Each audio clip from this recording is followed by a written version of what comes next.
Hey guys, welcome back to our channel. Today's adventure takes us to one of my absolute favorite places in all of Shenzhen. It's Dafen Art Village.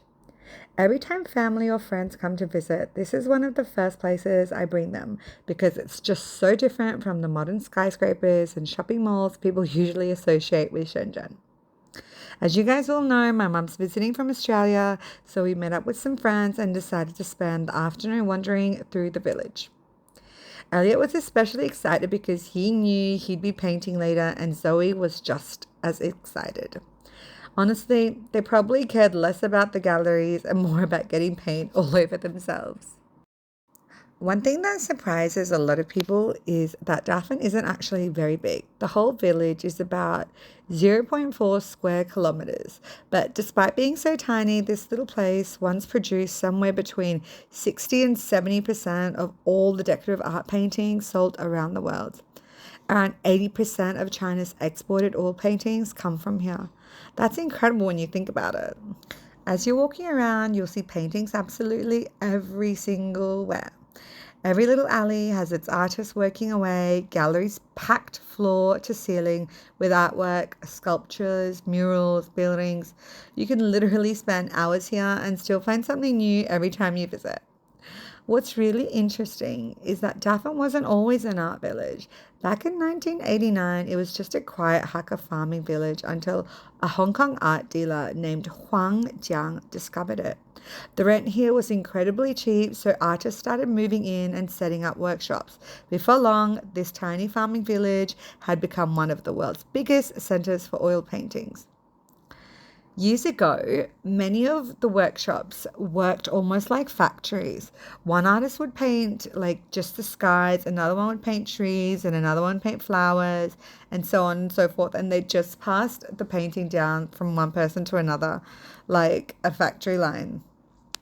It might sound strange to a lot of people, but that's how they manage to produce millions and millions of paintings every year. As much as I love the artwork, my favorite part of coming here is simply wandering through the streets.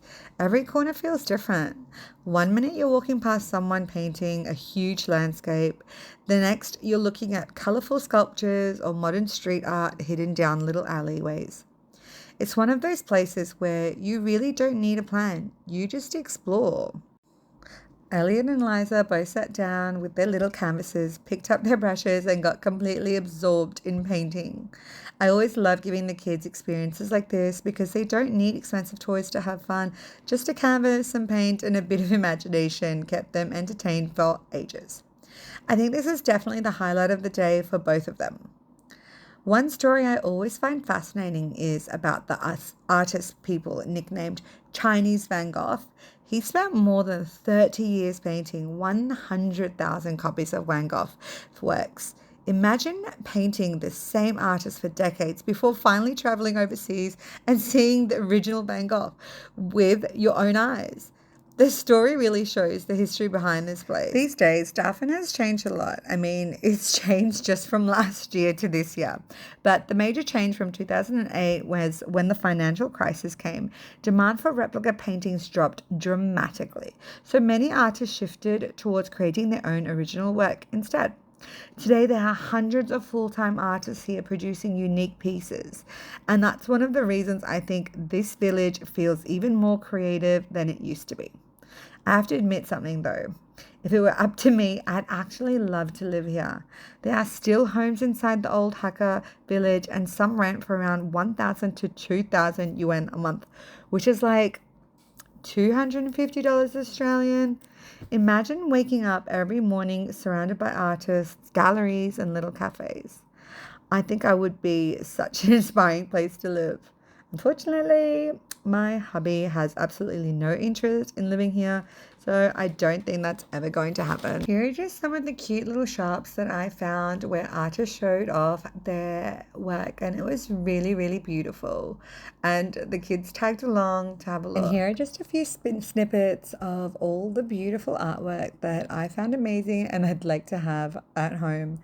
And this guy's here just doodling away of what is actually down the road from Dafen. And here is another artist who has done famous people from all around the world. including Americans, Chinese, and so on and so forth. One place that I actually really loved, and I always come back to see this place, this artist focuses on making paintings incorporated with little pandas. And it's so, so cute, right from the outside all the way to the inside. All her paintings and decorations are little like paintings with the mini pandas everywhere. I absolutely love this person. And when I buy my own home or when we go back to Australia, I'm definitely taking a few of these ones back home with me. And before leaving the village, Elliot decided to run through a little gallery because he's like, I remember coming here before, Mum. Can we go and see? So we had a quick look, and it was also really cool.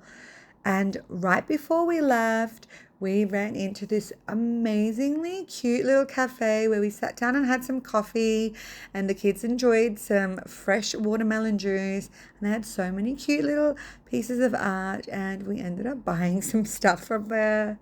This is just my friends and family. After spending a few hours exploring, we finished the day by taking our friend's mum out for dinner. The funniest part was that when we arrived, we literally were the only people in the entire hotel and restaurant. It honestly felt like we accidentally booked the whole place for her birthday. Days like this remind me that this is why I love Shenzhen. There are so many hidden places that most tourists never hear about. You can spend the morning learning about the history of one world's biggest art village and then go to an AI concert or something crazy like robots marching in the streets. Kids get to create things. It's amazing. Thank you so much for coming along with us today. If you're planning to visit Shenzhen, I definitely recommend putting Dafen Art Village on your list. And if you enjoy seeing our family and discovering a different side of China, don't forget to subscribe because we've just got plenty more places to explore together. Bye.